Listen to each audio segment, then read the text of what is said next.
বিশ্ববাসীর কাছে পৌঁছে দিতে চাই, সারা বিশ্ববাসীর বিবেক জেগে উঠুক, মনুষ্যত্ব জেগে উঠুক, সবাই মানুষ হোক, আমরা যেন সবাই মানুষ হতে পারি। যেভাবে নির্মমভাবে হামলা করা হচ্ছে এই ফিলিস্তিনিদের উপরে, নারী এবং শিশুদের, এটা অবর্ণনীয়। একে মানে এইরকম বর্বর নৃশংস হত্যা এটা মেনে নেওয়া যায় না। তো আমরা নারী হিসাবে আমরা এর প্রতিবাদ জানাই এবং বলি যে সবার বিবেক যেন জেগে ওঠে।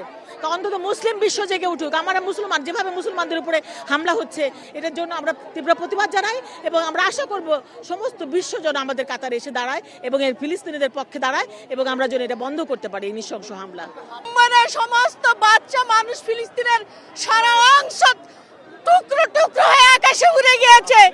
আমরা শুধু খালি তাকিয়ে দেখতেছি, এছাড়া আমাদের কিছু করার নেই। আমরা এই মহান রাব্বুল আলামিনের দরবারে হাত তুলে দোয়া করি, হে আল্লাহ এই ফিলিস্তিনকে সহযোগিতা করেন, এই ফিলিস্তিনের যুদ্ধ বন্ধ করে দেন। আমরা আর যুদ্ধ দেখতে চাই না, আর লাশ দেখতে চাই না। আমার মনে হয় ফিলিস্তিনের সমস্ত লক্ষ লক্ষ মানুষকে মেরে ফেলেছে গাজা।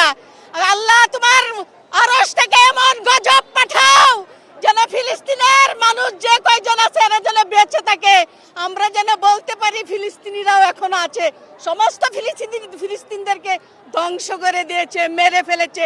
আজকে দেখুন সেই আশ্রয় প্রাপ্তরা সারা বিশ্বব্যাপী আজকে শক্তিশালী, এমনভাবে শক্তিশালী হয়েছে বিশ্বের কোনো মুসলমান দেশ যেগুলিকে আমরা মনে করি আমাদের অভিভাবক, সৌদি আরব, কাতার, আরব আমিরাত সহ কুয়েত, যারা শক্তিশালী অর্থনীতিতে, যারা বিশ্বব্যাপী ইহুদি এবং খ্রিস্টানদেরকে সাহায্য সহযোগিতা করে সারা বিশ্বব্যাপী, তারা কিন্তু শক্তিশালীভাবে কোনো প্রতিবাদ করছে না।